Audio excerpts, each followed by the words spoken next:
And then the fake Muhammad of Islam started adding new exclusions to the existing pamphlet of Quran to include his own carnal desires, and made it upside down to the dismay of other fellow anti-Trinitarians.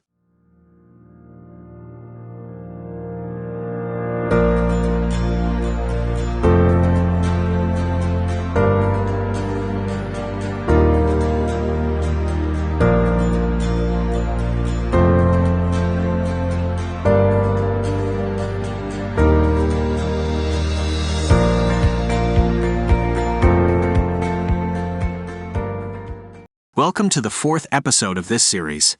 I would request you to check out the previous 3 episodes of this series to fully understand the context. You can click on the info card at the top right corner to be taken to the playlist. I would like to highlight some points which was discussed earlier to remind you while taking this discussion forward. First point, Muhammad is not a name, it is a title meaning the praised one. The real Muhammad of history is Jesus Christ, as was called by Syrian Christians. Second point, the anti-Trinitarian Christians of the Middle East continued to call Jesus as Muhammad or the praised one, and formulated a confession denying the divinity of Jesus Christ while calling him as a messenger of God. Third point, the coins under the supposed Islamic rulers had the Christian sign of crosses on it, along with their images, which showed their Christian belief system, and was contrary to the present Islamic understanding, which was developed later. Fourth point, the earliest Quran manuscripts have only Christian themes in general and anti-Trinitarian portions in particular. It has nothing which is exclusive to the Prophet of Islam and other Islamic doctrines. Fifth point, the reason cited by the Prophet of Islam in later Quranic copies was to confirm the belief of the Christians and the Jews. Even though they kept telling that they are confirming the Christian and Jewish scriptures, they started deviating from it and started to add new doctrines to their beliefs. Reading through the Quran, you can get enough and more evidences of Christian beliefs, which was later altered to a contrarian view. The Quran probably started off as a clarification literature of the anti-Trinitarians. Then as time went by, they kept adding to it to facilitate the desires of their rulers. Let me explain to you by an example so that you understand how the manipulation of the original literature occurred over course of time. Surah 4 verse 24 is a favorite scripture of any Christian polemicist who encounters Muslims. The context starts from verse 22, where it lists a long list of prohibitions for marriage, which basically includes a list of blood relatives or other close relatives. This list of marriage prohibitions are what all Christians also abide by. And to these good prohibitions, they added new exception clauses to turn the good rules upside down. This is because the anti-Trinitarian proto-Islamic ruler was in violation to these good prohibitions and wanted to legalize his carnal detours. Let me show you how these exclusions were added later on to make a mess of those good rules. Let us have a closer look how a completely good verse was corrupted and made evil by just the addition of one sentence of exclusion. Most people will not catch this, as the language of usual Quran translations are clumsy and jumbled up. Let me read it for you till the problem area, and then I will explain to you how this small exception makes a huge difference. Surah 4 verse 23, forbidden unto you are your mothers, and your daughters, and your sisters, and your father's sisters, and your mother's sisters, and your brother's daughters, and your sister's daughters, and your foster mothers, and your foster sisters, and your mothers-in-law, and your stepdaughters who are under your protection. Till now everything seems fine. The prohibition passage tells us that the stepdaughter is prohibited for marriage.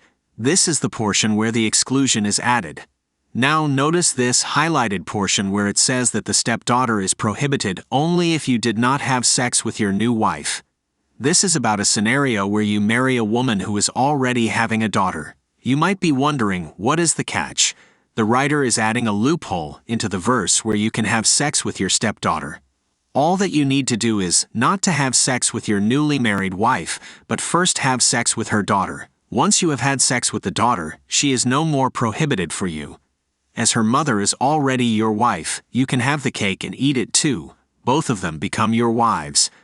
I hope you understood about the loophole inserted into this good verse. Let this sink in. How malicious Islam can be. It is like taking a full bottle of milk and adding one single drop of colorless, odorless poison and making an innocent person drink it. This loophole creation and exclusion management continues to the next verse as well, where the so-called Prophet of Islam has made a perfectly good statement as evil verse to propagate adultery and prostitution. Shall we read it? Let's go. And also prohibited to you are all married women, except those your right hands possess. This is the decree of Allah upon you. Pay attention. This is a continuation of the prohibitions in the earlier verse. The statement says you cannot marry another woman who is already in marriage, but this perverse Prophet of Islam overturned it by adding an except statement which says that you can forcefully take in your neighbor's wife and she will become your concubine. The term right hand possess means the booty of a lute. Think about the way he has overturned the verse with an exception and presented it as a decree from Allah on all Muslims. This verse continues to even lower levels of morality, where the Prophet of Islam gives special allowances to Muslims to have sex with other men's wives and pay these women wages for the favors granted. In short, adultery and prostitution legalized by the Islamic Allah. Therefore, I believe that there should have been one or more persons who were completely carnal and took over the reins of this anti-Trinitarian proto-Islam movement and gradually started pushing their desires into the community as decrees from Allah. The normal people of the land would have been so intimidated by their rulers that they followed the dictates for fear of their lives. This fake Muhammad, whom we identify as the Prophet of Islam, could have been Abdul Malik or any of his descendants who gained so much control over the people that they just complied. There are also strong suggestions that the Prophet of Islam could have been one of the Abbasid dynasty rulers who were more of anti-Christian empire than the Umayyads. Why do you think that the so-called Allah of the Quran says that he abrogates the earlier verses and supplies new improved verses? It is precisely these additions and exclusions that are filled in the Quran which has made a monster out of a small pamphlet of an anti-Trinitarian cult. Interestingly, even this verse used the term except, as with many other manipulations. I guess they have used the word except so many times that they could not make a sentence without using that word. If you are liking this content, please do click on the like button as an appreciation.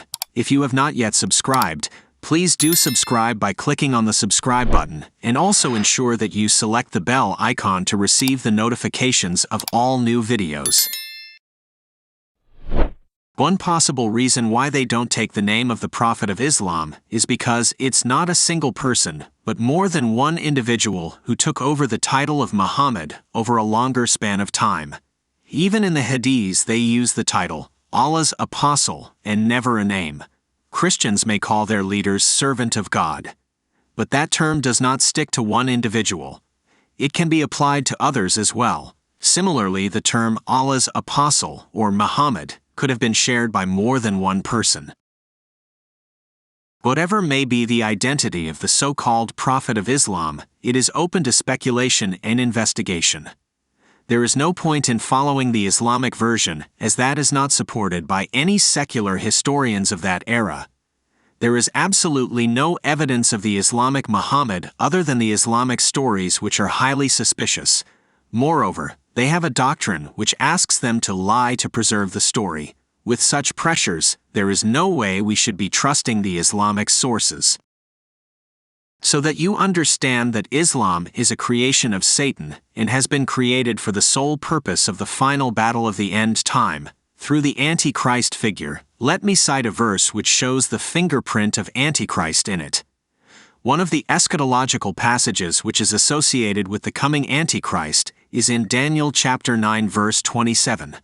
Let me read it, and then we can see how this is quite similar to the introduction of Islam. And he shall confirm the covenant with many for 1 week, and in the midst of the week he shall cause the sacrifice and the oblation to cease, and for the overspreading of abominations he shall make it desolate, even until the consummation. and that determined shall be poured upon the desolate. If you would have paid attention, you would have noticed that the Antichrist starts by confirming the covenant, which is exactly how the Prophet of Islam started off. And then the Antichrist breaks the covenant, which is exactly how Islam did. Islam came confirming the Torah and the Gospel, but after some time, they started playing their mischief by abusing the Messiah, the Holy One worshipped by Christians. Breaking of treaties and promises are what characterized the life of the Prophet of Islam. In fact, the Islamic Allah is who had supported and promoted such behavior. Surah 9 verse 1 tells us how Allah asked the Islamic prophet to break the treaties. Surah 66 verse 2 tells us how the same Allah prompted his messenger to break the promise given to his wives. In short, this is a story of deception. In our next episode, we shall continue to discuss about this evil unleashed by Satan to lead people astray. If you like the content, would you consider pressing the like button and subscribing to the channel? Till we meet again, may the good Lord bless you and keep you.